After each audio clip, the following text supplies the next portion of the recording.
Datingan. Kasama ngayon si Kuya Morakart para ihatid sa inyo ang Game 1 action ng Indonesia versus NACT. Tama yun. Ika nga ni Brad Pitt. Alien, hindi mo alam yun. Wala. Wala ano. Okay. So very good yun. Ubusin natin yung alien joke. Day 1 pa lang nila, no?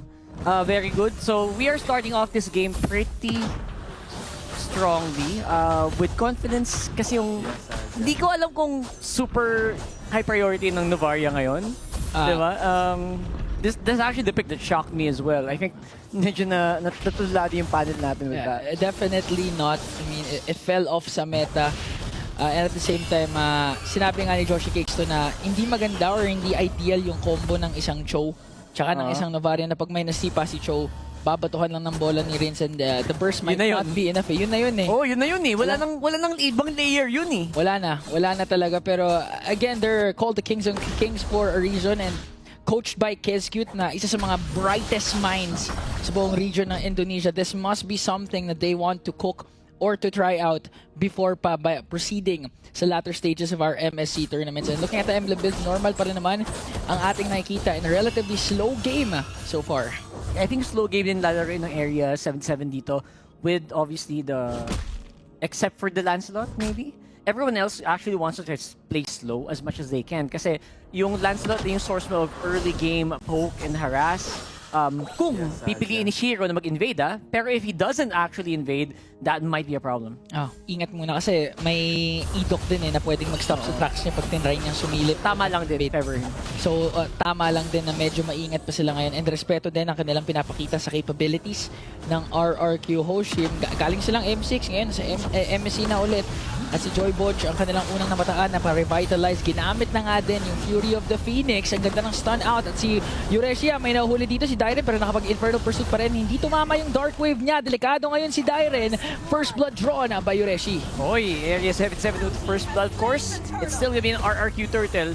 Pero so far, so good. I mean, that's as good as you can get if you're Area 77 since especially, hindi naman talaga ikaw nagko-contest ng sa Lord. Yeah. Turtle, rather. Naghanap ka lang ng proper trade na gusto mo and napunta din naman ito kaya Eureshi. So kahit pa paano, okay pa lang naman. No significant gold lead so far for RRQ. Pero so far, no. So 1-1 na bihira natin makita kasi high priority yung nagiging bans when it comes to this 1-1. And Toy, nasa kamay ngayon ni Toy ang bola for RRQ Hoshi. Samantalang ang daming pressure talaga na ina-apply nila uli sa mid lane. Ang daming pokes na kanilang pinapakita. And imagine yung transition ng RRQ from Chewe to Toy so far is paying dividends for them kasi iba din yung yung nadadala ni Toy bilang gold laner ng RRQ Hoshi. Overall, yung confidence lang na makuha nila, specifically talking as a 1-1, is actually really high for RRQ. So, Raizo, ganyan yung mga dapat mong gawin. Like, as much as you can, get as much gold as possible away from the hands of Toy. Kasi mamaya for sure, tatalunan ka ni Susujin, tatalunan ka ni Idok, hahanapan ka ni Idok. So, habang kaya mo pa, might as well just farm as much as you can right now. Gusto ko lang correct sarili ko. Hindi pala Chewe, Skylar pala, sorry. Oo. Yung kasi yung mas madulas sa aking tongue right now. But now, RRQ Hoshi, so far, ang naging question kanina ng panel is if this composition can actually pull off yung kanilang aggression. Kasi alam natin yung playstyle ng RRQ. Napakatapang ni Sutsujin, napakatapang ni Toy, at napakatapang ng ginagawa nila ngayon. Merong nasipa doon si Idok and so far yung Astral Sphere. Sapat na para ma-burst down si Aizo. Parang sapat na nga eh. Yung ginagawa ni Sutsujin right now, parang siya yung nagiging damager most of these engagements. Is like Rins is like parang pang-follow up lang talaga. Oo. So, Finisher, no? you know what? Novaria is not that good of a mage on its own, pero parang sa combo niya right now with a Cho and pag hindi yung Cho, kailangan kasama din si Sutsujin. Kasama with the si back Sutsujin. siya. Oo. Gumagana naman. Sigurado, parang asintado din yung mga Astral Spheres na nilalabas dito ni Rins. And so far, Area 77, namimitigate naman nila kahit paano yung ginagawang rotations ng RRQ.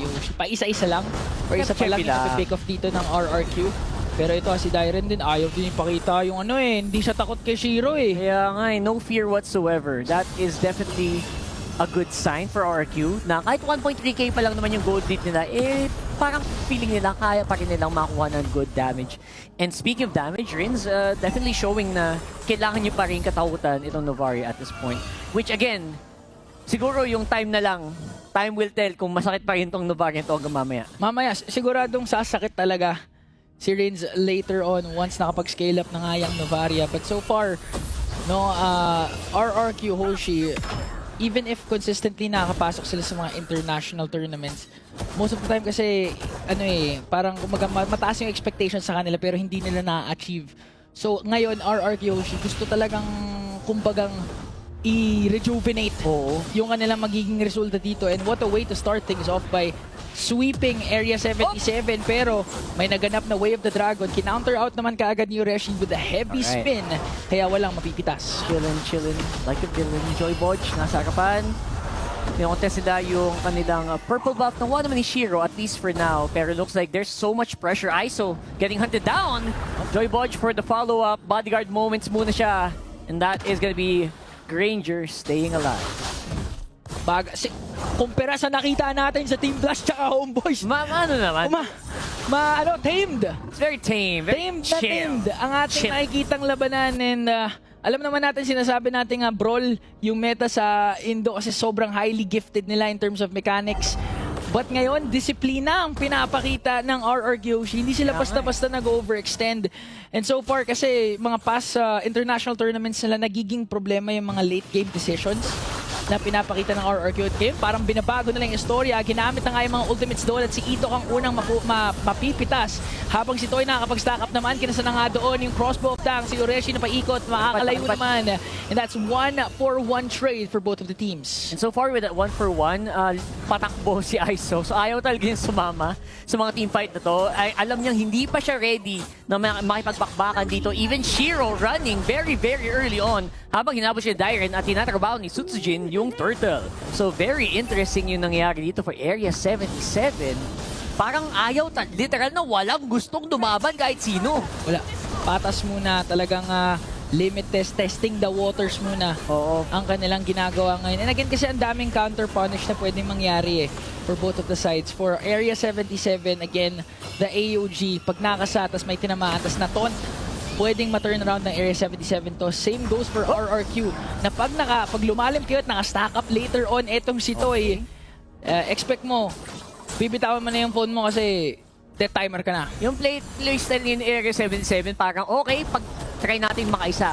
Pag hindi kumana yung tinry nating pitasin, magsi-atrasan muna tayo. Yung ginagawa nila over and over again, I'm not sure if I'm reading this correctly, pero it feels like Area 77 just wants to go for like a 15-minute, 18-minute game. Sulitin yung power spike later on ng isang Granger. Na alam naman natin pag nag-scale up yan, halos only yung Rhapsodies and the Death Sonatas. Pero si Shiro, grabe. You know? May sariling moves tong si Shiro. Natakasan niya yung tatlo. Yeah, of course with the help of the Fury of the Phoenix though, coming in from Hunter. So at least yung comms nitong Area 77 looks like really, really good. Ito go with a very beautiful engagement. Flicker, sabay, Sipa, and there you go. Trying to go for just for a save at this point. Just no engages whatsoever for Area 77. 3-3 scoreboard as we approach the 9-minute mark, and looking at the in-game equipments, we can see a significant lead dito para kay Toy kontra kay ISO. Kasi kung napapansin natin, mas active talaga yung galawan so far ni Toy at nakaisa na nga siyang Torre doon sa baba. And if this lead continues for RQ Hoshi, parang yung Taste Pogi, aabot ba para sa Area 77? Farming game, and so far Shiro, mahapdi na din naman, and medyo nasaktan dun si Rins. Though he is 2-0 right now on the Novaria, going for the hunt. Pwede ba tumama ng hunting na, and no snipes happening at all. Again, medyo slippery naman talaga ang isang Lancelot. Wala siyang magagawa. Pero again, Area 77 playing the turtle strategy. Objective ang kanilang gusto. Ayaw kasi nilang ma-1 bago pa magkaroon ng Lord Dance later on. Kaya talagang tiis Pogi muna, provide vision and the ground control as much as possible. Pero may naipit nga dito. Yoreshi na paggamit na nga ng heavy spin, may flickers na nagamit doon onto Hunter. Ginamit na nga din ang kanyang ultimate at magdi-disengage yung Area 77. Nanalo yung RRQ doon. Yeah, so far, Fury of the Phoenix being used defensively over and over again. Yung ginagawa nila ngayon.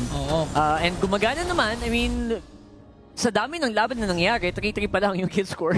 At 10 minutes, usually may mga games dito sa MSC na patapos na ng 10 minutes. Kanina. Eto parang hindi pa nagsisimula. Oo, mapabilis yung game kanina eh. Yung series matagal kasi na game 3 pero yung mga games, game 1 and 2, Oo. relatively fast, action-packed. Ito, highly calculated kasi yung mga Sobra. galawan ng ating teams. Medyo nagiging, tawag doon, medyo hindi ganun ka-offensive talaga yung Area 77 ngayon. Nag-iingat pero ginamit na nga din yung AOG. Pati na rin revitalize para lang masave yung mid lane turret pero yung bot lane turret nila ay tumumba. Wala tayo talaga pumatoy. Wala talaga, no! It's like no over and over again. And because of that, 4,000 gold lead plus may naglalakad din ng Lord doon sa taas. So, this is going to be tricky. Area 77, hanggang kailan kayo hindi lalaban? Kailangan yung, yung passive yung hinahanap kong word. Medyo passive talaga ang kanilang galawan. Lahat defensive. Si Sutsujin pumasok na. Yureshi baka ma-force out na naman yung heavy spin pag siya naipit. RRQ Hoshi transition doon sa mid lane. Nilabas na nga yung Astral Echo. Shiro kinakailangan naman yun dahil nakastack up doon. Bitoy! Pinagpasapasahan nila yung damage pero ang punteriya ay si Shiro. -1 already pero gamit na din ang most of the ultimates dito ng RRQ. May Lord pa na kailangan trabahuhin yung Area 77 dun sa taas. I'm not sure kung kakayanin nilang i-clear yan until without losing, at least these turrets. For sure, all Holy Shields will be popping now. All outer turrets gone. Swerte na for Area 77 if walang makuwang inhibitor ang RRQ, but that doesn't Masag yan. seems to be the case here for now kasi sobrang aggression ang pinapakita ngayon ng RRQ. Nilapag na naman ulit yung Astral Echo para ma-zone out yung Area 77 and mission accomplished for the Kingdom. Okay, mission accomplished, 100%.